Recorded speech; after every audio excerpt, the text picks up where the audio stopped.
কারণ আমি দেশে ছিলাম না, আমি একটু বাইরে ছিলাম, আমি থাইল্যান্ডে ছিলাম, যে কারণে একটু আমার বিরুদ্ধে আক্রমণটা একটু কম হচ্ছে, কিন্তু এখন থেকে আবার হবে, কারণ আজকেই আরো 2টা টক শো করছি। কারণ আমি সিদ্ধান্ত নিছি যে এখন থেকে আবার কথা বলবো, আর কথা বললে পরেই এখানে পাল্টা কথা আসবে। যারা আমার কথায় যারা ক্ষতিগ্রস্ত হবে বলে মনে করে তারা আমার বিরুদ্ধে কথা বলবে, এটাই স্বাভাবিক। এবং কথা বলুক, আমি এটাই চাই, কারণ আমি তো জীবিত মানুষ, আমি তো মৃত মানুষ না। কথা বলুক, আমি এটাই চাই। এটা কিরকম কথা? কেউ কথা বললেই তার বিরুদ্ধে নানান শক্তি লেলিয়ে দেয়া হয়, এটা কিরকম? এরকম একটা পরিস্থিতি কি বাংলাদেশে আগে কখনো ছিল?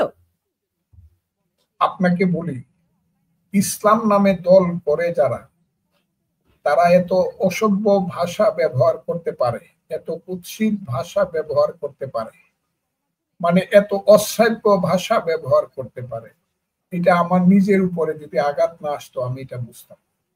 আমি নিজের জীবনে এত বেশি নিজেকে বিক্ষুব্ধ মনে করি, যদিও তাদেরকে আমি মনে মনে মাফ করে দিই, যে একটা দেশের সমস্ত সংস্কৃতিকে তারা ধ্বংস করে দিয়েছে তাদের ভাষার মাধ্যমে।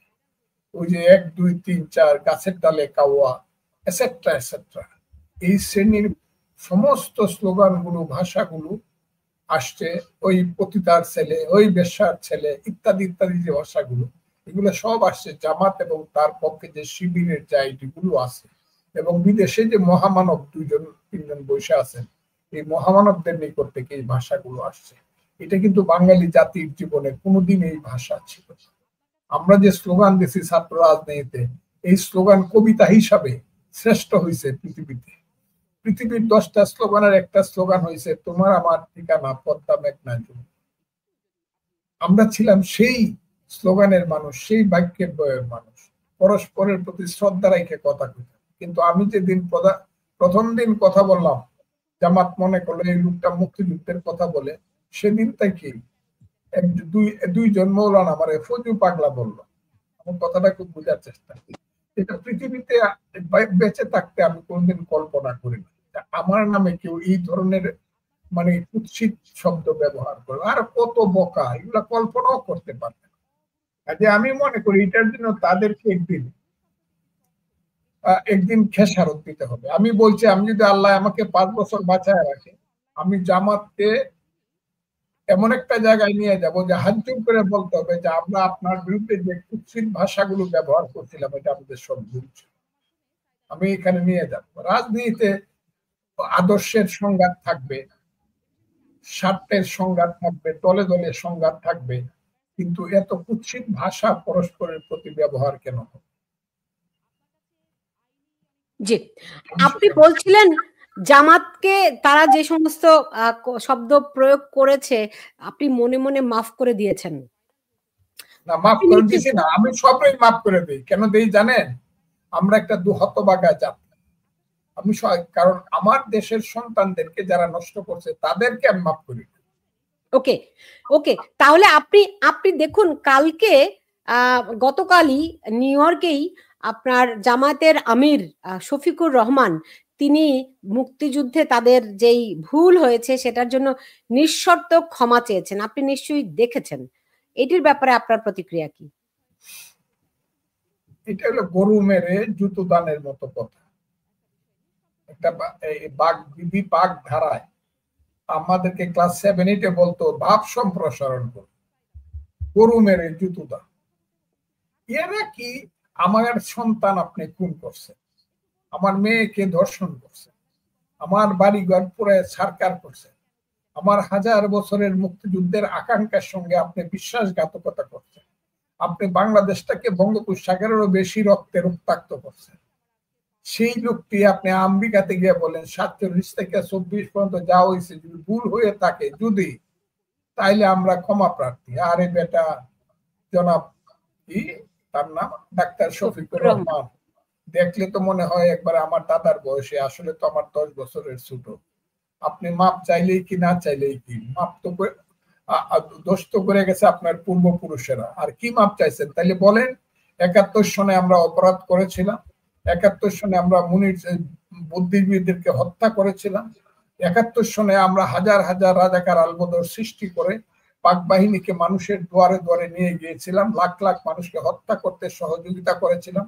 এইটার ব্যাপারে আমাদেরকে মাফ করেন। মনে হয় যে সাধারণ আমাদের সাথে তারা, সে তো অসাধারণ, মানে অমার্জনীয় অপরাধ। এটা তাদের কাউন্সিল দায়িকা সারা পৃথিবীর কাছে মাপ চাই, মানবতার কাছে মাপ চাইতে। কি কয় এইসব মা? এটা কি ঢংঢাঙ্গের ব্যাপার নাকি? আপনি আমার সন্তানকে হত্যা করছেন হাজারে হাজার, আচ্ছা আমাদের যদি কোনো ভুল হয়ে থাকে মাফ করে দিয়ে, এইগুলো তো হইলো মানুষের সাথে আরো ঠাট্টা মশকরা করে।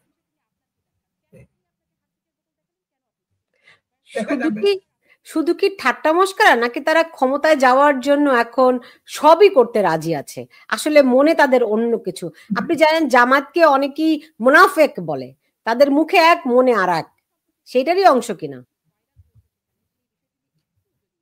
জামাতকে মুনাফেক বলতে অনেকেই বলছে আগে, কিন্তু ইদানিং কালে 5ই আগস্টের পরে আমি প্রথম বলছি এটা একটা মুনাফেকের দল।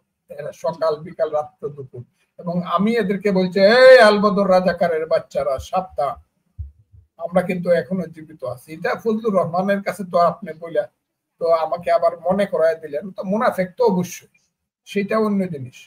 এবং তাদের রাজনীতির ভুল পাকিস্তান আমল থেকে শুরু হয়েছে। তারা পাকিস্তানকে সমর্থন করতে পারে নাই, পাকিস্তানের আন্দোলনকে সমর্থন করে নাই, তারা বাংলাদেশের মুক্তি সংগ্রামের, স্বাধীনতা সংগ্রামকে সমর্থন করে নাই, মুক্তিযুদ্ধের শুধু বিরোধিতা করছে না, তারা ছিল সবচেয়ে বড় হত্যাকারী, জালিম, ফেরাও।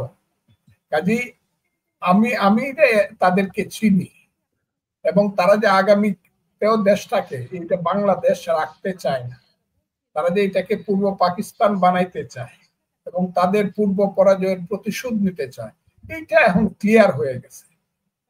যে কারণে আপনি বলতেছেন তারা ক্ষমতায় যেতে চায়, ক্ষমতায় গেলে তো ইলেকশনে যাবে, ইলেকশনে গেলে এদের ভোট আরো 1% 2% কমবে, কেউ জামানত বাঁচাইতে পারবে না। বাংলাদেশের অবস্থাটা এইরকম। কিন্তু তারা ক্ষণে ক্ষণে এমন কিছু চক্রান্তমূলক কাজ করেছে 5ই আগস্টের পরে, যে একদম এসিলেন্ট থেকে ইউনো থেকে ডিসি আর ওসি থেকে এসপি থেকে দৌড়ে একবার সবকিছু মিলে দিলে তারা বিভিন্ন জায়গাতে তাদের কিছু, বেশিরভাগ জায়গাতে তাদের অসংগত লোকজনকে বসায় রাখছে। আর তাদের কাছে এত পয়সা পাতি আছে, এত কি বলবো, এটা অবৈধ টাকা। এদের টাকা কোত্থেকে আসলো? মোল্লা মুন্সিরের টাকা আসে কোত্থেকে? এটা প্রথমে জোগাড় করছে মুক্তিযুদ্ধের পরে গোলাম আজম সাহেব সহ যারা ওই বিদেশে গিয়ে বাংলাদেশের বিরুদ্ধে অপপ্রচার করছে যে বাংলাদেশ হিন্দুদের দ্বারা কবলিত হয়ে গেছে, এটা হিন্দুস্তান হয়ে গেছে। এরা ওই সৌদি আরব সহ বিভিন্ন জায়গা থেকে টাকা উপার্জন করছে। সবকিছু মিলে টিলে তারা ওখান থেকে টাকা বিদেশের ভিক্ষার টাকা উপার্জন করছে, ধর্মের নামে টাকা উপার্জন করছে, বিদেশ থেকে সাহায্য আনছে, সেই সব টাকা নিজেদের ফান্ড করছে, ব্যাংক করছে, ইন্স্যুরেন্স কোম্পানি করছে, তারপরে হসপিটাল করছে, তারা হাউজিং ব্যবসা করছে। এইভাবে সমস্ত টাকাটাকে তারা কুক্ষিগত করিয়া এখন তারা হইল রাজনৈতিক দল হিসাবে তারা সবচেয়ে বড় টাকার খনি তাদের কাছে। কাজে এই টাকাগুলো ব্যবহার করেও কিছু ভোট টোট পাবে। আর যদি কোনো দল যদি ক্ষমতায় না যায়, ধরেন বিএনপিও যদি ইলেকশনে না যায়, কোন দল যদি ইলেকশনে না যায়, শুধু একা জামাত ইসলাম এবং তার সহযোগীরা যায়, তাই তো তারাই পাশ করবে। কিন্তু বিএনপি গেলে, আওয়ামী লীগ তো যাবেই না, অন্য যে কোনো দল গেলে জামাত ইসলামী দেশে ক্ষমতায় যাবে। আল্লাহর রহমত, আল্লাহ আছে, কিন্তু আল্লাহ সর্বশ্রেষ্ঠ, আল্লাহই ক্ষমতা এবং সম্মানের মালিক। কিন্তু কোনোদিন জামাত পাবলিকের ভোটে ক্ষমতায় যাবে না, ইনশাল্লাহ। আমি এটা কয়ে দিলাম, কোনোদিন না। এই দেশে, মুক্তিযুদ্ধের দেশে জামাত, তাইলে এটাকে পূর্ব পাকিস্তান বানাইতে হবে, আর আমরা যত মুক্তিযোদ্ধা আছি সবাই মরে যেতে হবে, বাস দ্যাটস অল।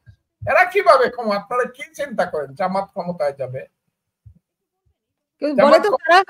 বলে তো যে তারা নাকি সব বন্দোবস্ত পাকা করে ফেলেছে, যদি দেশে নির্বাচন হয় তাহলে জামাত ক্ষমতায় যাবে, মানে সেই ইঞ্জিনিয়ারিং, সেই মেকানিজম তাদের করা হয়ে গেছে যদি নির্বাচন হয়।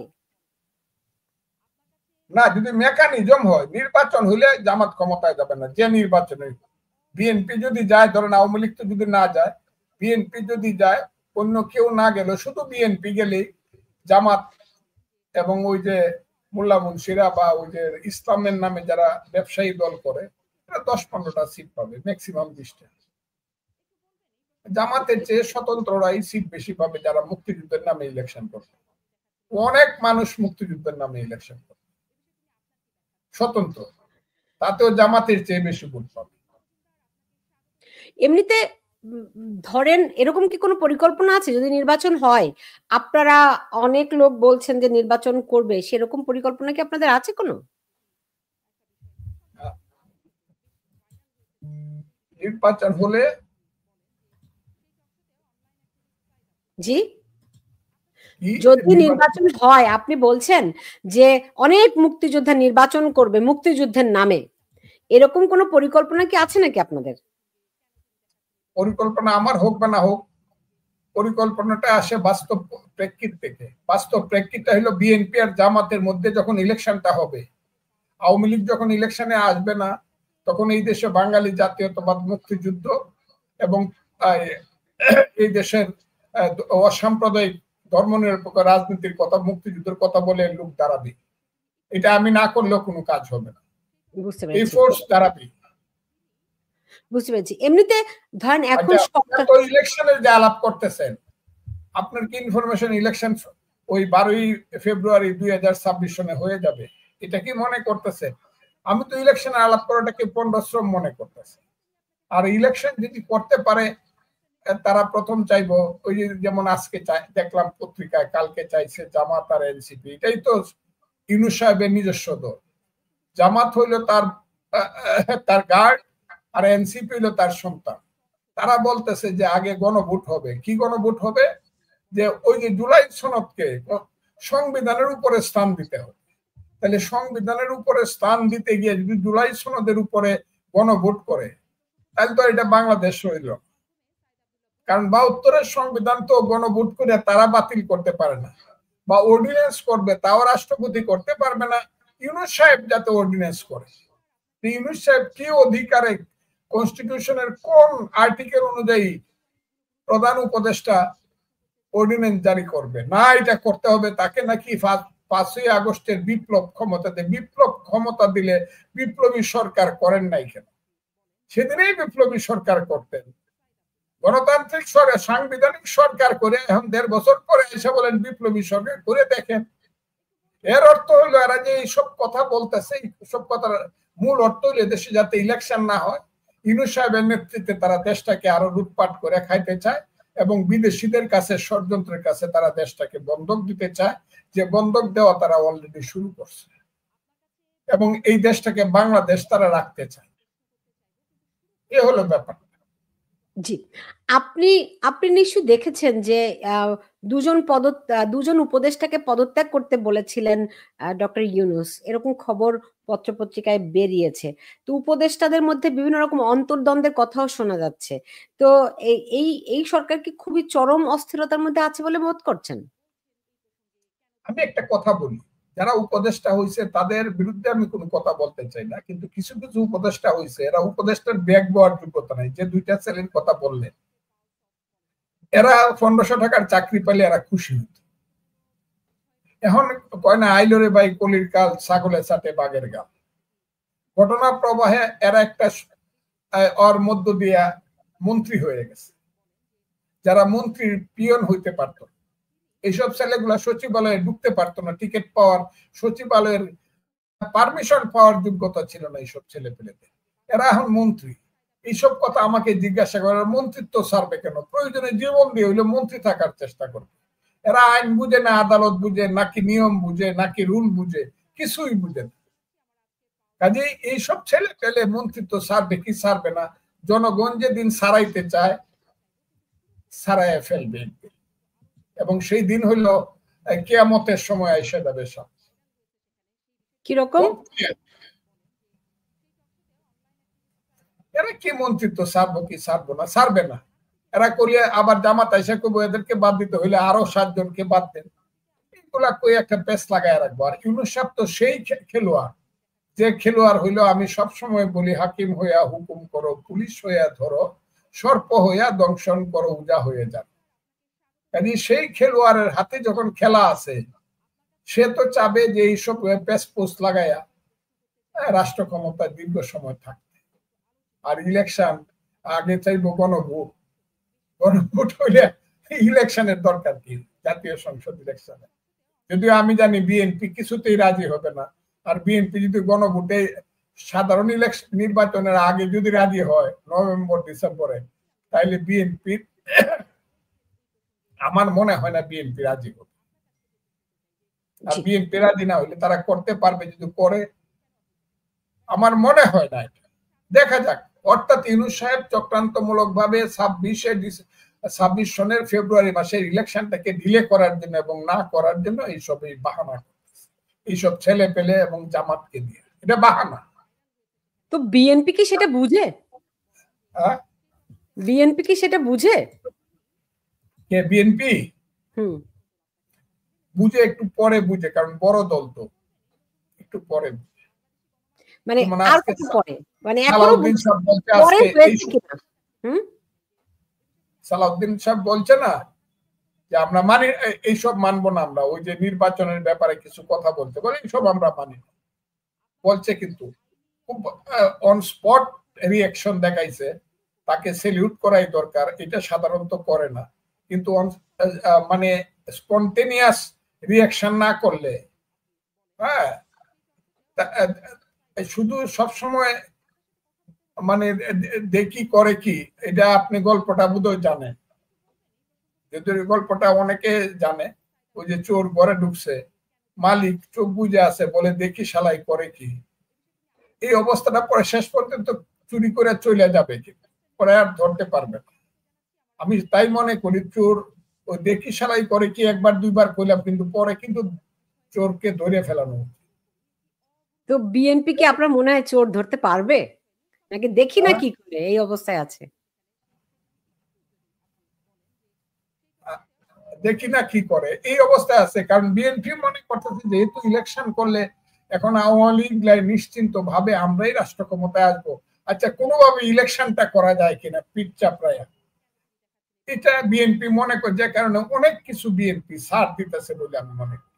তাহলে এত কিছু ছাড় দেওয়ার কথা, কারণ সব ওই যে জুলাই সনদ যেটা হয়েছে, জুলাই সনদটা এটা বাংলাদেশের মুক্তি যুদ্ধের পক্ষের মানুষ কিন্তু একসময় থ্রো করে দিবে, আমি কথাটা বললাম, ছুঁড়ে ফেলাই দিবে মুক্তিযুদ্ধের পক্ষের মানুষ। কারণ এখানে অটোমেটিক্যালি 57% মানুষ বাদ করে গেছে। যে 25টা দলে ভোট মানে দস্তখত করছে, সেই 25টা দলে ভোট পাইছে, সর্বশেষ ভোট পাইছে 43%। আর যাদেরকে বাদ দিছে, যারা দস্তখত করে নাই, তাদের পক্ষে ভোট ছিল 57%।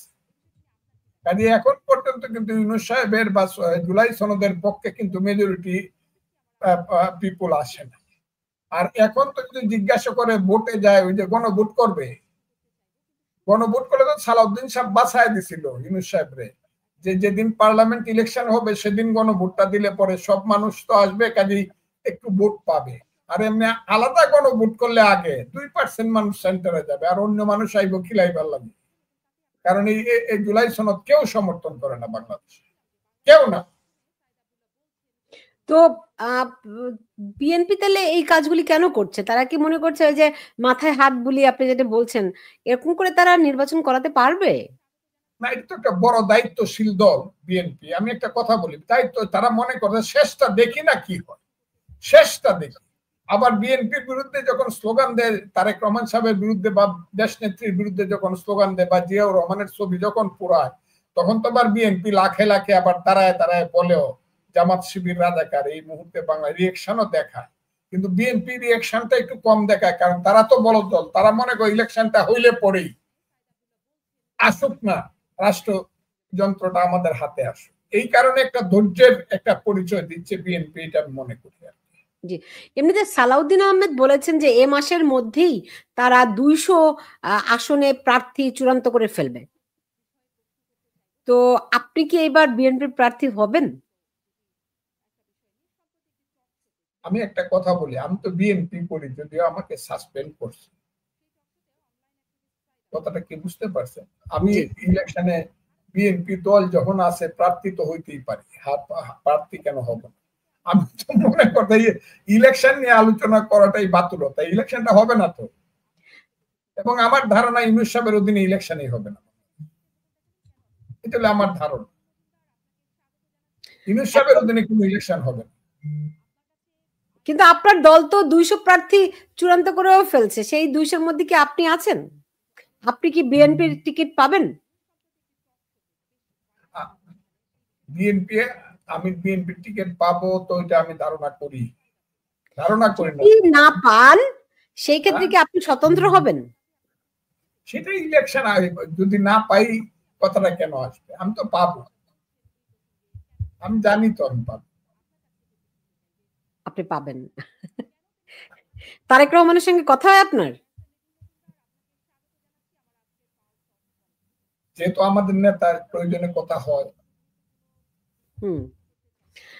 আচ্ছা, প্রয়োজন মনে করে তখন, আমিও যখন প্রয়োজন মনে করি কথা বলার চেষ্টা করি। তো তখন এই কথাগুলো বলেন না যে ওই যে চোর গেলে পরে তো পালিয়ে যদি চলেই যায় তখন তার ধরতে পারবেন না, নাগালের বাইরে চলে গিয়ে লাভ কি? এতে তো আলটিমেটলি বিএনপি বারবার গোল খেয়ে যাচ্ছে, তাই না? শুনেন, প্লেয়ার যত ভালোই হোক, ধরেন এক সময় সেই প্লেয়ার যখন গ্যালারিতে থাকে, হায়ার এ প্লেয়ার, তার আর কিছু খেলাতে কিছু বলার থাকে, দর্শক হিসাবে থাকে। আমরা তো এখানে এক্সিকিউটিভ কেউ না, এক্সিকিউটিভ হলো স্থায়ী কমিটি। বিএনপি স্থায়ী কমিটি সিদ্ধান্তে সবকিছু, সেন্ট্রাল কমিটি ডাক, আমরা হইলাম উপদেষ্টা।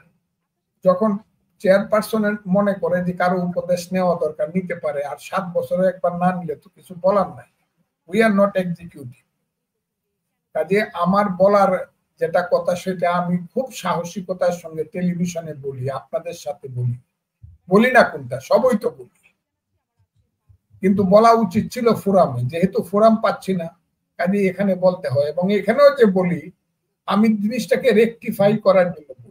কেন বলি আপনাকে বলি, বাংলাদেশটাকে যদি বাঁচাইতে হয় দল অনেক থাকবে, কিন্তু বিএনপি আওয়ামী লীগ দুইটা দল থাকতে হবে, অথবা বিএনপির আদর্শ এবং আওয়ামী লীগের আদর্শে দুইটা দল থাকতে হবে।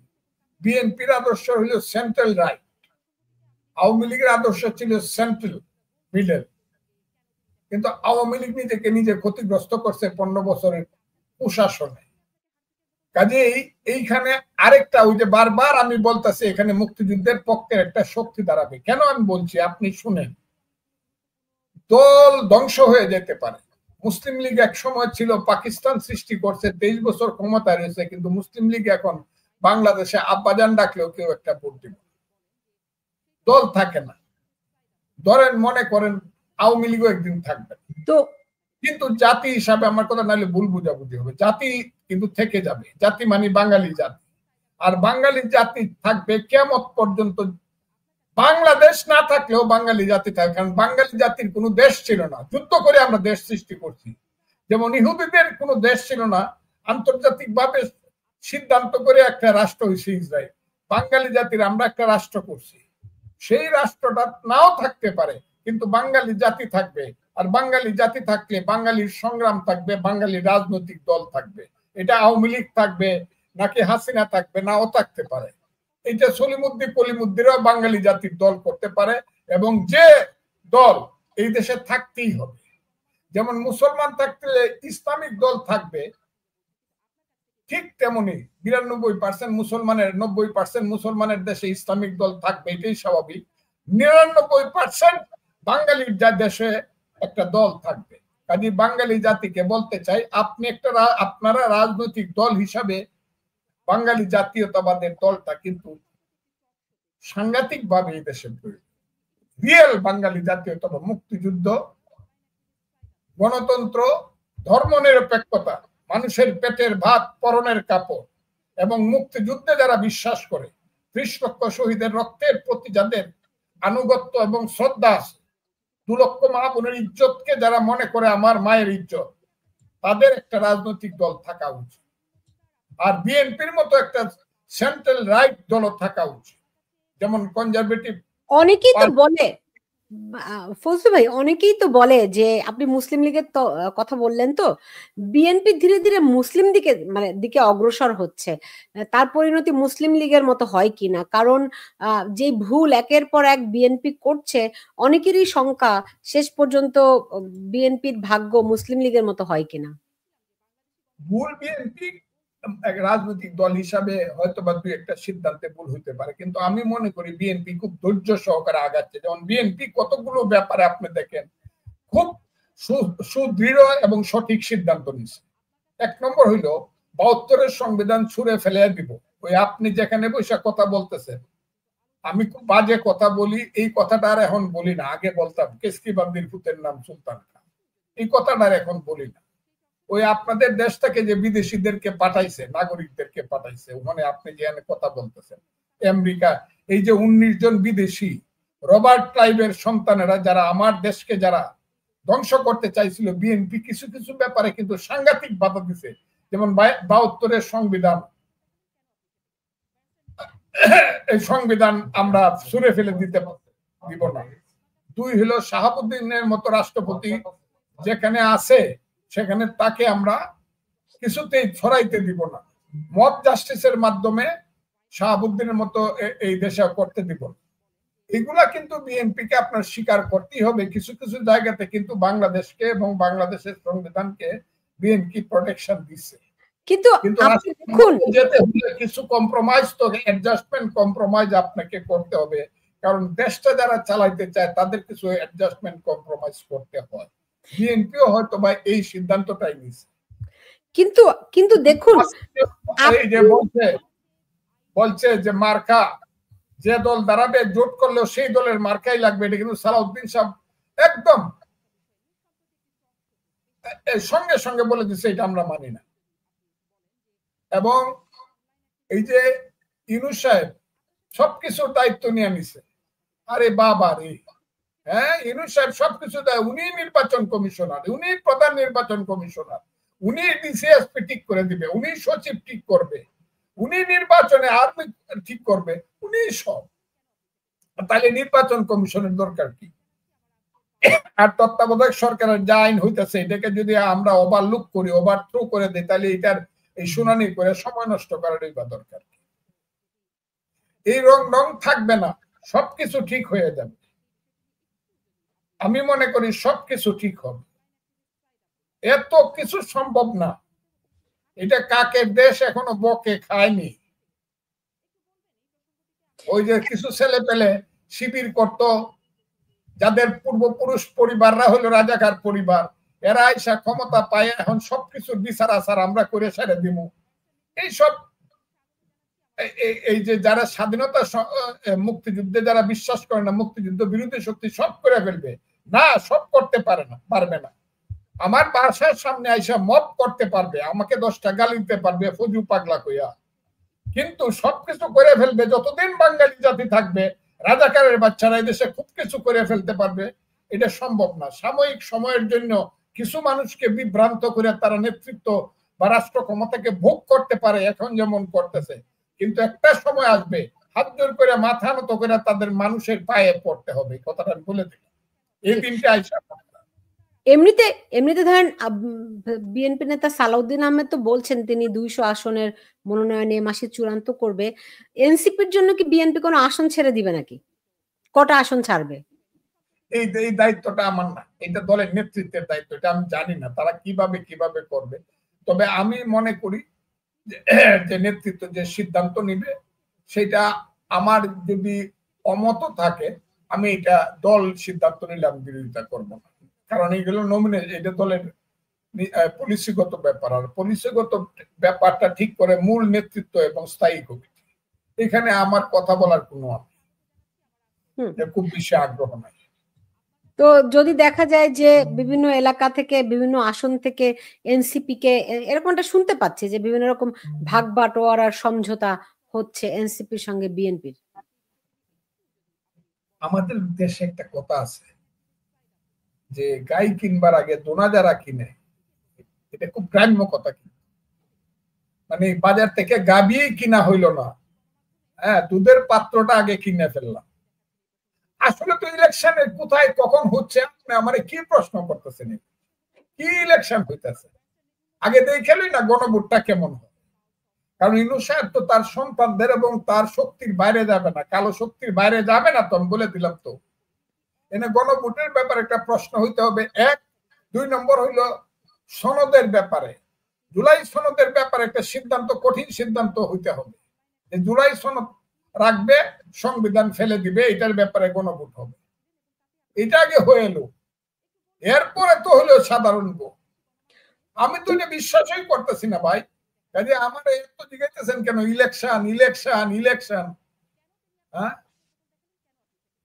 এই কথাটা। আগে বাজার থেকে গাভী কিনে লই, পরে দুধের পাত্র কিনা যাবে। তো আপনারা বলতেছেন যে আপনি মনে করছেন যে গণভোট দিয়ে দিবে। যদি গণভোট দিয়ে দেয় সেটি না, কিন্তু এনসিপি এবং জামাত চাচ্ছে প্রধান উপদেষ্টা সাংবিধানিকভাবে ঘোষণা দিক, রাষ্ট্রপতি বাতিল হয়ে যাবে, তাই না? সংবিধান বাতিল হয়ে যাবে। সেরকম যদি হয় তারপর তো বিএনপিরও আর বলার কিছু থাকবে না, তখন তো এটি বিপ্লবী সরকারে পরিণত হয়ে যাবে নাকি? এই কথাটা আপনাকে কথাটা এই তো জায়গায় আসছে না। এই 6% মানুষ বিপ্লবী সরকার করে ফেলবো আর 94% মানুষ দেশে কি আঙ্গুল চুষবে? করে দেখুক না, খালি করে দেখুক। এত সহজ না সবকিছু যে বিপ্লবী সরকার করে ফেলবো, যা ইচ্ছা তা করবো, করে দেখতে পারে। আমরা এদেশের মুক্তিযোদ্ধারা, এদেশের মানুষ অনেক বেশি ধৈর্য ধরছে, কারণ গত 15 বছর আওয়ামী লীগ মানুষকে এত বেশি বিরক্ত করে গেছে, এত বেশি রাগ করায়ত হয়ে গেছে যে এখন যাই আসে মানুষ চুপ করে থাকে, আচ্ছা দেখি কি হয়, দেখি কি হয়। কিন্তু একটা সময় কিন্তু বাঙালি জাতি যখন ঘুমায়, কুম্ভকর্ণের ঘুম ঘুমায়, হ্যাঁ 6 মাসে জাগে না, কিন্তু যখন জাগে তখন সিডাক্সিন খাওয়াই আর বাঙালি জাতিকে ঘুম পাড়ানো যায় না। এটা কিন্তু মনে রাখে, এটা কিন্তু একটা যুদ্ধ করা জাতি। এই ভারতবর্ষে একটা মাত্র জাতি যুদ্ধ করে দেশ স্বাধীন করছে, এটা হলো বাঙালি জাতি। তাও বাঙালি জাতির সবটা না, একটা অংশ, এটা হলো আমরা, পূর্ব বাংলার বাঙালিরা। কাজে এটাকে এত সহজে ছেড়ে দিচ্ছেন কেন? আমি তো মনে করি এখন যদি, আমি সবসময় কথা, এখন যদি শুধু অত্যাচারটা না করে, এরকম ওই যে মুক্তিযুদ্ধের কথা বললেই রিপোর্টার সিনুরি থেকে লতিফ সিদ্দিকীর মতো, কার্জন সাহেবের মতো প্রফেসরকে ধরে নিয়ে না যায়, আমাদের পান্নার মতো সাংবাদিককে ধরে নিয়ে না যায়, এরকম যে অত্যাচারটা করতেছে, এই অত্যাচারটার ব্যাপারে একটু নিঃশ্বাস ফেলতে পারলে, মুক্তিযুদ্ধের ব্যাপারে ডাক দিলে পরে ঢাকা শহরে 1 কোটি মানুষ হবে। এত ভয় তো আমি করতেছি না, আমি এটা ভয় করতেছি না, আমি আশঙ্কা করি যে এই মুক্তিযুদ্ধের কথা বলার কারণে ফজলুর রহমানের মতো একটা মানুষ না থাকতে পারে, কিন্তু মুক্তিযুদ্ধ থাকবে, মুক্তিযুদ্ধের পক্ষের কোটি কোটি মানুষ থাকবে। এবং আমি আন্তর্জাতিক অ্যাসেসমেন্টে পাইলাম এখন মুক্তিযুদ্ধের পক্ষে আজকে একজন 7 জন লোক আমার কাছে আসছে, 7 জনকেই জিজ্ঞাসা করছি এবং তারা যে রিপোর্টটা দিছে তাদের কথা হলো 71 ঠিক ছিল নাকি ভুল ছিল। এইটার উপর একটা গণভোট করলে 95% মানুষ বলবে মুক্তিযুদ্ধ এবং 71 ঠিক ছিল, আর যারা বিরোধিতা করছে এরা ভুল ছিল। কাজে মুক্তিযুদ্ধের পক্ষে 95% মানুষ আছে, সেটা বিএনপি, আওয়ামী লীগ, অন্য দল টলে ভাগ হইতে পারে, কিন্তু মুক্তিযুদ্ধের কোনো ভাগ নাই। মুক্তিযুদ্ধ হলো বাংলাদেশে অ্যাবসলিউট। আমি মুক্তিযুদ্ধের পক্ষে কথা বলি। এইটা হারাইতে পারবে না জামাতে, জামাত টামাত মিল্লা, রাজাকাররা মিল্লা, স্বাধীনতা এটা হারাইতে পারবে না মুক্তিযুদ্ধকে। এটা আপনি ডরায়েন না সুলতান আপা, মুক্তিযুদ্ধকে হারাইতে পারবে না, এত সোজা না। জি, ধরেন আপনি দেখুন যে আওয়ামী লীগকে তো তারা, আওয়ামী লীগ ইদানিং আমরা দেখি যে ছোট ছোট, ছোট না বেশ বড় বড় মিছিলই কিন্তু এখন তারা করছে এবং সাধারণ মানুষও তাদের মিছিলে যুক্ত হচ্ছে। আপনার বিবেচনায় এই মিছিলগুলো করে তারা কি অ্যাচিভ করছে? সুপার স্ট্রাকচারে দেখলে এটা দেখা যায় যে একটা প্রতিবাদ হচ্ছে বা আওয়ামী লীগ আস্তে আস্তে বা আসার চেষ্টা করতেছে, সুপার স্ট্রাকচার। কিন্তু ইনফ্রাস্ট্রাকচারে দেখলে পরে আপনি যে গাছ থেকে ফল খাইবেন সেই বীজটা কিন্তু দেশের মাটিতে লাগাইতে হবে। নিজের মাটিতে লাগাই, না হলে অন্যের বাড়িতে মানে বীজ ফলাইয়া আপনি ফল খাইতে পারবেন। সংগঠনটা যদি আপনি যদি এখানে আছে understanding feelings realisation theory and practice, এগুলো অনেক কথা আমি বলতে চাই না।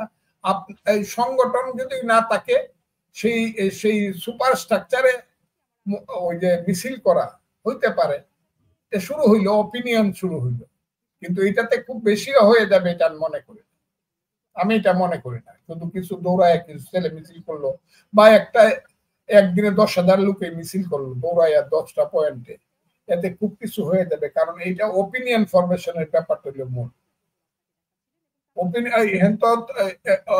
মানে থিওরিটা হবে আসল, থিসিসটা হবে আসল, আপনার এখানে অর্গানাইজেশনটা হইলো আসল। অর্গানাইজেশন হিসাবে তখন একটা মানে আপনি একটা জেলায় যাবেন, একটা থানায় যাবেন, প্রকাশ্যে একটা মানুষও তো বলে না আমি আওয়ামী লীগ করি, আমি আওয়ামী লীগের নেতা, একটা মানুষও বলে। কথাটা কি আপনি বুঝতে পারছেন? জি, বুঝতে পেরেছি। এমনিতে এমনিতে আপনি জানেন যে এই নির্বাচনে আওয়ামী লীগকে বাদ রাখার সব চেষ্টা এই সরকার করছে বলে অভিযোগ রয়েছে। অন্যদিকে বিদেশিদের কাছ থেকে চাপ রয়েছে আওয়ামী লীগকে নিয়ে বা একটা ইনক্লুসিভ নির্বাচন করার। যদিও প্রেস সেক্রেটারি শফিকুল আলম বলেছেন যে তাদের উপর কোনো চাপ নেই। তো আওয়ামী লীগকে বাদ রেখে কোনো নির্বাচন হলে আপনার কি মনে হয় সেই নির্বাচন কোনো ভালো নির্বাচন হবে? না, এটা ওই 14, 18, 24-এর মতো না হইলেও এর কাছাকাছি একটা নির্বাচন হবে। মানুষ বলবে এইটাও নির্বাচন হয় নাই, কারণ মানুষের কোনো ইন্টারেস্ট থাকবে না। মানুষ বলবে এই যে দেখেন, আমি কালকে দেখলাম যেন আর্জেন্টিনার ব্রাজিলে খেলা হইতেছে ফ্রেন্ডলি ম্যাচ, দুইটাই বিশ্ববিখ্যাত টিম, কিন্তু খেলা হইতেছে ফ্রেন্ডলি ম্যাচ। ফ্রেন্ডলি ম্যাচ যখন হয় তখন মানুষের কোনো ইন্টারেস্ট থাকে না দেখতে, কিন্তু কম্পিটিটিভ ম্যাচ যখন হয় তখন মানুষ খেলা দেখতে যায়। যখন জামাত এবং বিএনপি দুই গ্রুপে ইলেকশন হবে, মানুষের অতটা ইন্টারেস্ট থাকবে না। যেমন বিএনপি ইলেকশনে যখন যায় নাই বা জামাত যায় নাই, আওয়ামী লীগ বা জাতীয় পার্টি ইলেকশন করে কিন্তু জোর করেও তাদের নিজেদের মানুষকেই সেন্টারে আনতে পারে। কাজে ওই ইলেকশনটা কয়েকদিন পরে মানুষ বলা শুরু করবে, ও দেখছি এটাও তো ইলেকশনে 10% ভোট কাস্ট হয়েছে আর 25% ভোট ফিল মারছে, এটা এইগুলা বলবে মানুষ। এইটাও কোনো ফুল। এবং বিএনপির জন্য সবচেয়ে, বিএনপির জন্য যত কথাই বলুক, মুখ লুকায় বলুক আর প্রকাশ্যে বলুক, যে যত কথাই বলুক, বিএনপির বলা উচিত হলো সব মিলায় ইনক্লুসিভ ইলেকশন করো, তাতেও বিএনপি ক্ষমতা আসবে এবং এক্সক্লুসিভলি বিএনপি 5 বছর রাষ্ট্র ক্ষমতা ভালোভাবে চালাইতে পারবে। কিন্তু জামাত আর বিএনপির ইলেকশনে বিএনপি ক্ষমতায় আসলে কিছুদিন পরে মানুষ শুরু করবে এটা তো কোনো ইলেকশন হয়েছে না, এই ইলেকশনের কোনো ক্ষমতা আমরা মানি না, এটা বিএনপির জন্য ক্ষতি হবে। কাজে ইনক্লুসিভ ইলেকশনটা এটা আমার ব্যক্তিগত মত। ইনক্লুসিভ সেটা আওয়ামী লীগ না, আওয়ামী লীগের ইলেকশন করতে দিলে আওয়ামী লীগের বড় বড় নেতারা আসতে পারবে, যারা লন্ডন থেকে বক্তৃতা করে না, বড় বড় কথা কয়, ওরা এসে নিজের মাঠে দাঁড়াইলে মানুষ কি করবে এটা আমি জানি।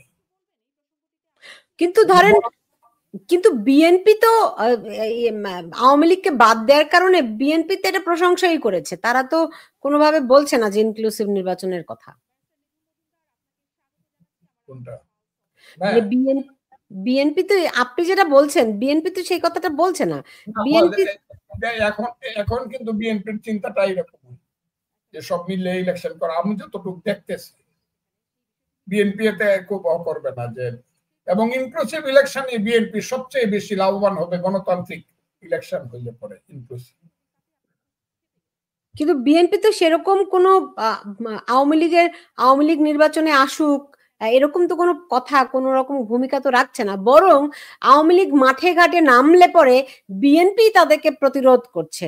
বিএনপিকেই দেখছি মব করতে, বিএনপিকেই দেখছি বিভিন্ন জায়গায় আওয়ামী লীগ ছাত্রলীগের ছেলেপেলে লোকজনকে পেটাতে, এটা তো বিএনপি এই কাজটি করছে। আপনি তো বিএনপি কে গত 15 বছরে এখানে কোনো দুষ্কর্ম নাই যা বিএনপির উপরে করেন নাই। তার এরকম তো পিটিএ মারে নাই, পিটিএ মার গুম করে ফেলছেন, আর কি করতেছেন? পিটিএ মারে ফেলানো ভালো, কবর দেওয়া যায়, মা গিয়া কান্নাকাটি করে কবরে যাইতে পারে। কিন্তু আপনি যে ইলিয়াস আলীকে পাওয়া যাচ্ছে না, ইলিয়াস আলীর স্ত্রী তো এটাও বলতে পারছে না তার সন্তানদেরকে চলো তোমার বাবার কবরে গিয়া দোয়া করি, ঈদের দিন বলতেও পারে না, আবার এটাও বলতে পারে না যে সে জীবিত। এই যে গুম তো হত্যা করার চেয়েও পাপ। আচ্ছা, ধরেন ইলিয়াস আলীর প্রসঙ্গ যখন তুললেন, এই যে সেনা কর্মকর্তাদের যেই বিচার প্রক্রিয়া, শুনতে হবে, আমার কথাটা শুনতে হবে। বলুন, কি লাভ হইলো? গুম করাটা কার কি লাভ হইলো? আমাকে হত্যা করাটা কি লাভ হইলো?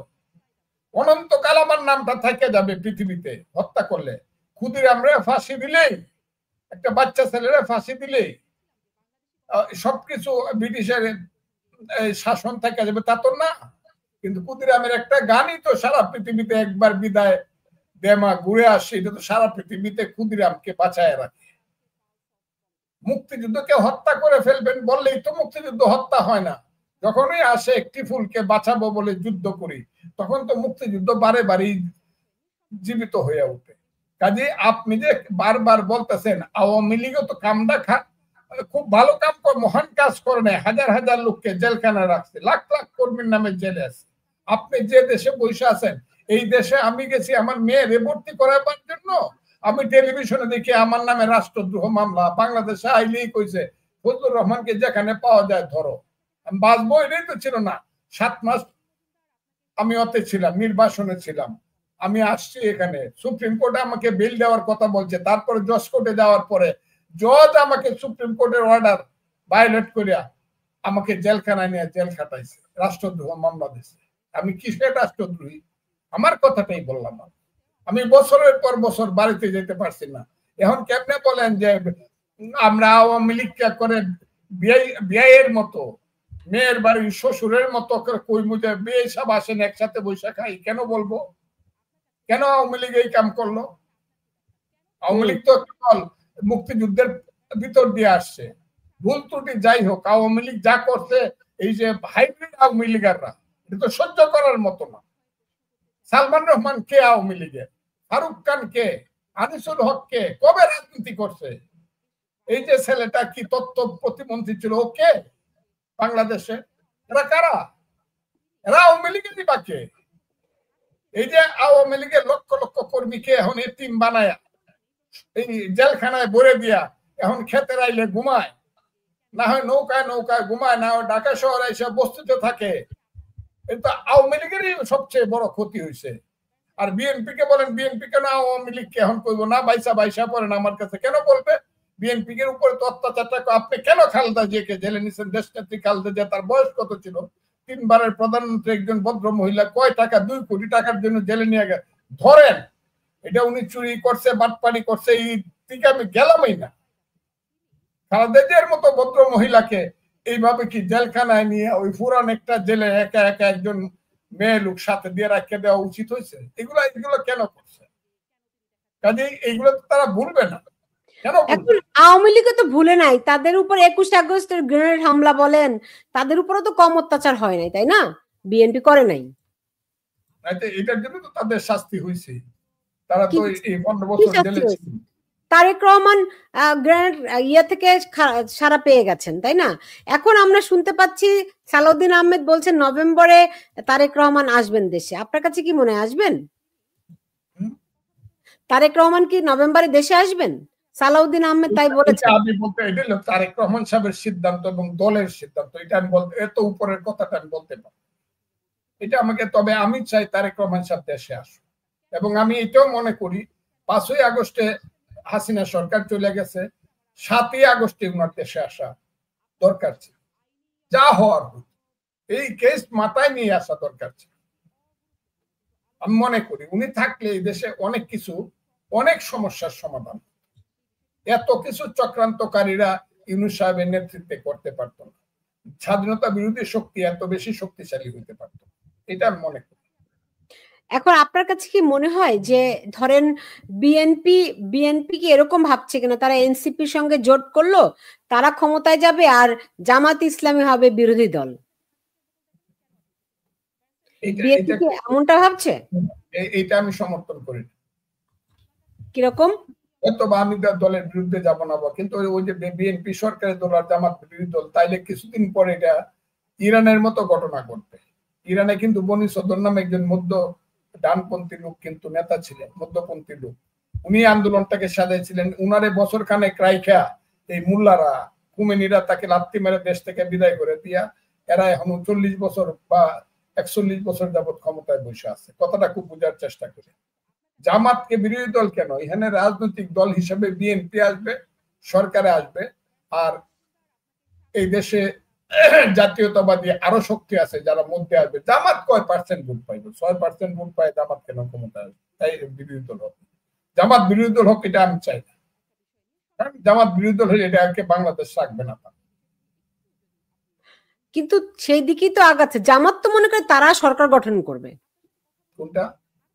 জামাত তো মনে করে তারাই সরকারে যাবে, তারাই সরকার গঠন করবে, বিএনপি হয়ে যাবে বিরোধী দল। আপনার সাথে আমার চ্যালেঞ্জ রইল, দেখা হইব আরো যদি ইলেকশন হয়। ইলেকশন হইল সোনার হরিণ। অন্তত আমাদের ডক্টর ইউনূস সাহেবের আমলে ইলেকশন সোনার হরিণ।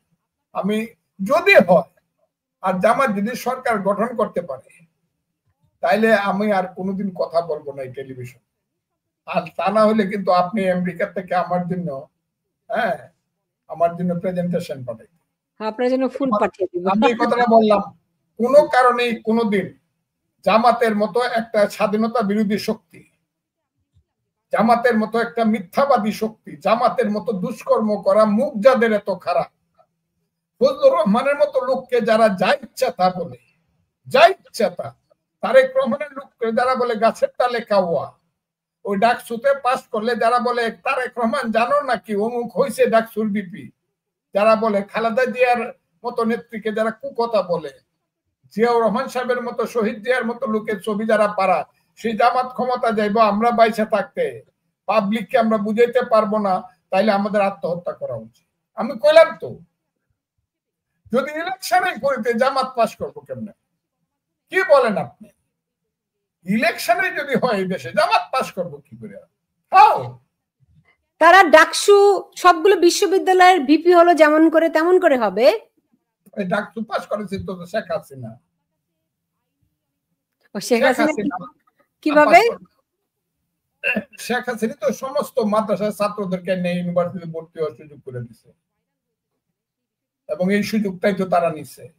এক, দুই হলো একটা লিমিটেড জায়গা, একটা কমিউনিটির মধ্যে, it's a community, student community, কমিউনিটির মধ্যে বহুদিন যাবত তারা চক্রান্তমূলক কাজ করতেছে।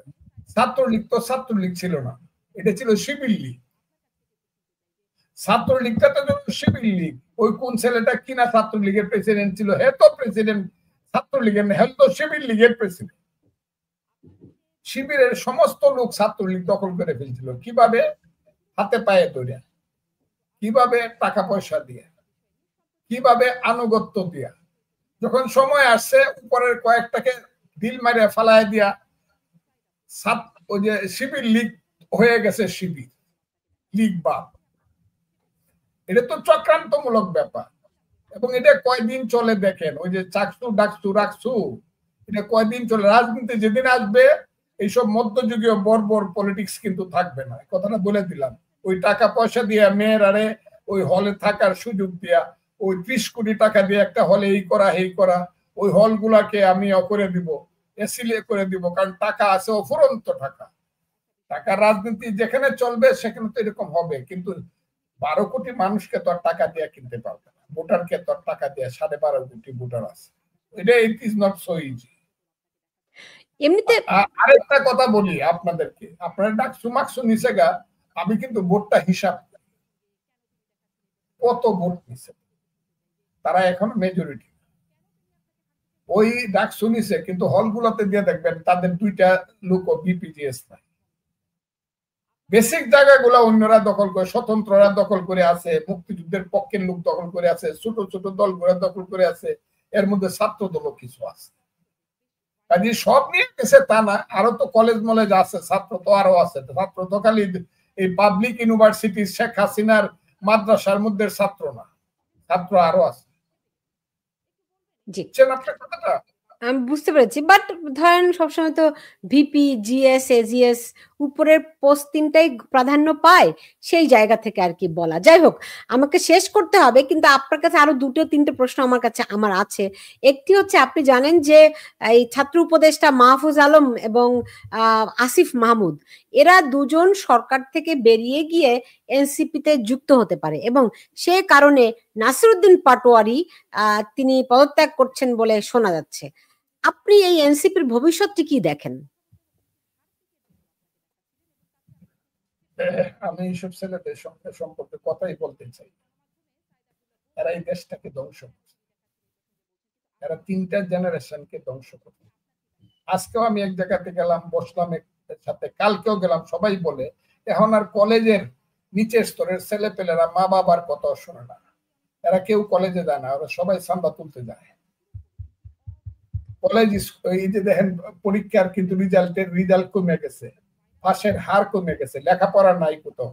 কারণ কলেজের ছেলেরা মনে করে লেখাপড়া করার চেয়ে অতদিন লেখাপড়া করে কবে চাকরি পাইমো না পামো, এর চেয়ে গিয়া যদি আমি একটা সমন্বয়ক হয়ে চাঁদা তুলতে পারি, 1 বছরেই 1 কোটি টাকা হবে। যে দুষ্কর্ম হইতেছে বাংলাদেশে এইসবের ছাত্র রাজনীতির নামে, এই ছেলেদের নামে, সচিবালয় থেকে ধরে ইউনো অফিস পর্যন্ত যে দুষ্কর্ম হইতেছে, ডিসি অফিস থেকে সিনিয়র অফিস পর্যন্ত যে দুষ্কর্ম হইতেছে, প্রত্যেকটা অফিসে যে দুর্নীতি হইতেছে, আমার ঘৃণা লাগে এদের সম্পর্কে, ঘৃণা ঘৃণা ঘৃণা।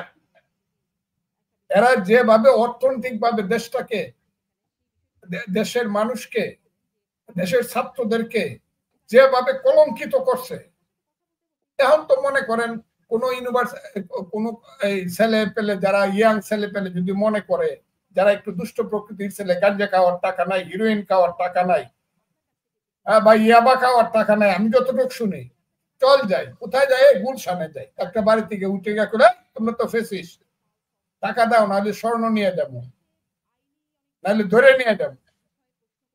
পুলিশ গেলে কয়ে বেটা আমরা হইলাম মোমো, আমরা হইলাম এনসিপি, আমরা হইলাম এই, আমরা হইলাম সেই, টাকা নিয়ে আসে, শেষ করে দিছে এই সমাজকে, ধ্বংস করে। আর কিছু না পাইলে অন্তত দারোগা সাহেবের সাথে মিল করিয়া একটা মিথ্যা মামলা দিয়া 300 আসামি দিয়া 3 কোটি টাকা কিভাবে রোজগার করা যায় এই চেষ্টা করে। কাজে এইসব ছেলে পেলেদের সম্পর্কে আমাকে জিজ্ঞান, যদি দিন আসে, আমি এদের জন্য দোয়া করি, আল্লাহ এদেরকে বাঁচায় রাখুক, আমি দোয়া করি এরা আমার সন্তানের সমান, কিন্তু এরা এই সমাজে মুখ দেখাইতে পারবে না, প্রকাশ্যে এই সমাজে এরা চলতেও পারবে না, কেউ, নবডি। এই ছেলেরা এত নিজেদের সর্বনাশ করছে, ওদের মা বাপের সর্বনাশ করছে, এই দেশের ছাত্রদের সর্বনাশ করছে, দেশের সর্বনাশ করছে। এরা ছিল এক সময় সাহসী ছেলে, মনে করতাম ফিডেল ক্যাস্ট্রো, চে গুয়েভারা, এরপরে দেখলাম বাবা রে, 10 টাকা বাদ পাইতো না, এখন 10,000 টাকা দিয়া, 1 কোটি টাকা দিয়া গাড়ি চলে, 100 কোটি টাকার মালিক হয়েছে। এইসব ছেলে পেলে সম্পর্কে আমাকে কি জিজ্ঞাসা করে না? আমরা তো ছাত্র রাজনীতি করে আসছি, এই দেশে দেখা যাবে তো। তবে একটা কথা আমি ছাত্রদেরকে বলবো, একটা কথা নতুন প্রজন্মকে অবশ্যই বলবো, বাবারা, এই দেশটা কিন্তু 54 বছর আগে যুদ্ধ করে আমরা 23 বছর বয়সে যখন ছিলাম, তখন একটা দেশ বানাইছিলাম তোমাদের জন্য। সেই বাংলাদেশটা কিন্তু এখন ধ্বংস হয়ে যাচ্ছে, বাংলাদেশের পরাধীন হয়ে যাচ্ছে। বাবারা, তোমাদেরকে আমি হাত জোর করে বলি, তোমরা আমাদের সন্তান, দেশটাকে পরাধীন হতে দিও না। জামাতের সঙ্গে যাবা, এনসিপির সঙ্গে যাবা, ইনু সাহেবদের কথা শুনবা, দেশ কিন্তু পরাধীন হয়ে যাবে। আমি বলে দিলাম, অলরেডি চক্রান্তমূলক ভাবে চট্টগ্রাম চলে যাচ্ছে, পার্বত্য চট্টগ্রামে ষড়যন্ত্র হচ্ছে, আমাদের সেন্ট মার্টিন দ্বীপে স্টিমার লাগিয়ে গেছে, আরো অনেক চক্রান্ত হচ্ছে। আমি সবাইকে বলি, দল যাই হোক, জাতি কিন্তু থাকবে, সেই বাঙালি জাতিকে বাঁচাইতে হবে। কাজে আমি আজকের ছাত্রদেরকে বলি, আর যাই হোক, তোমরা বৈষম্য বিরোধী ছাত্র আন্দোলনের মতো ছেলেদেরকে ধোঁকা দিয়ে রাজপথে নামাইয়া 2000 ছেলেকে হত্যা করায় নিজেরা সম্পদশালী হইয়া ওই মন্ত্রিত্ব করার লোভে কোটি কোটি শত কোটি টাকা করিয়া এই দেশটাকে আর তোমরা ধ্বংস করেন, তোমরা অন্তত দেশটাকে রক্ষা করার চেষ্টা করো। আজকের প্রজন্মকে আমি এই কথাটা হাত জোর করে বলতে চাই। আর এইসব ছেলেপেলেদের উপরে মানুষের যে আশা ছিল, যে সম্ভাবনা ছিল, এইসব ছেলেপেলেরা যা হইতে পারতো, তারা নিজেরাই নিজেদেরকে ধ্বংস করছে। না হয় তাদেরকে ধ্বংস করানোর চক্রান্ত হয়েছে ইউনূস সাহেব এবং জামাত ইসলামের মাধ্যমে। আমার তো মনে হয় না ইউনূস সাহেব এদেরকে ডাইকে নিয়ে একদিন একটা সুপরামর্শ দিয়ে বলছে যে বাবারা, তোমাদের উপরে নির্ভর করে কিন্তু আমি দেশে আসছিলাম, আমাকে তোমরাই বসাইছিলাম, তোমরা কিন্তু এই কাম করো না, এইসব চান্দাবাজি, দান্দাবাজি, মব জাস্টিস আরো কি করে, এইগুলো আমার হাতে কাগজ আছে, কাগজ। এই কারণে আমি বলতেছি, এগুলা কইলে আপনি আমার বোন, আপনার লজ্জা হবে, এই কারণে আমি বলবো না। এরা আরো কি করে এগুলো আমি বলবো না, কিন্তু একদিন কিন্তু মানুষে বলবে, প্রকাশ হবে। কাজে এদের প্রশ্ন করে না, এদের উত্তর আমি দিতে, এরা মন্ত্রী হইলো না, এরা বাসার চাকর হইলো, এগুলো নিয়ে আমার কোনো মাথা ব্যথা নাই। এরা কে পদাইতে নাসির কি না কি নাম বলে, এই ছেলেটার বাড়ি নাকি কোথায় হাজীগঞ্জের শাহরাস্তি, চাঁদপুরে। আমি দেখলাম এনে শাহরাস্তি আর হাজীগঞ্জের মানুষ বলে দিল যাতে এই দেশে না আসে, এবং he will not able to go his country, go his village. এটা দেখি আমি, কারণ ওখানকার আমি উপজেলা চেয়ারম্যান 5 বার যে হয়েছে, তাকে সে বলছে তারা আমি চিনতাম না, পরে চিনছি, সে কে আমরা জানি না। 2500 2000 ভোট পেলে আমি জানি এই যে মহান নেতারা যাদের নাম টেলিভিশনে বড় করে বলে ইউনূস সাহেব, বড় করে বলে ইউনূস সাহেবের মাথার উপরে উঠে নাচে যে সব ছেলে পেলেরা, এরা 200 ভোটও পাবে না একটা এলাকাতে এমপি ইলেকশন দাঁড়াইলে একা একা। এরা এখন কেউ কোন যাচ্ছে ওই জামাতের কাছে, ওই জামাত বলি তো ফেলছে, হ্যাঁ, শিশুকালই বাপের গালে চড় দেওয়ার চেষ্টা করে না, বাপের চেয়ে বড় হওয়ার চেষ্টা করে না। এখন আবার দেখতেছি আমাদের দলের সাথে গিয়ে বিতেছে, দুইটা একটা সিট দেন, না হলে আমরা বাঁচি কেমন। কথাটা কি বুঝতে পারছে? এরা যেভাবে দুর্নীতিটাকে জাতীয়করণ করছে, কি কোন কিনা, যে কারণে মানুষ বলে, আমি বলি না, মানুষ বলে যে এর চেয়ে আগে অনেক ভালো ছিল, এর চেয়ে আগে এই যে সাদ্দামের নেতৃত্বে যে ছাত্রলীগ এরাও ভালো ছিল। কারণ সবাই বলে ওই সাদ্দামদেরকে উপরে রাখে নিচে যে দুর্নীতিটা করছে বা অত্যাচারটা করছে, কি বাহিনী বলে, হুন্ডা বাহিনী বানাইছে, এটা সব করছে শিবিরের ছেলেরা, এরা এখন সব শিবির। তাদের বিচার তো কেউ দাবি করছে না,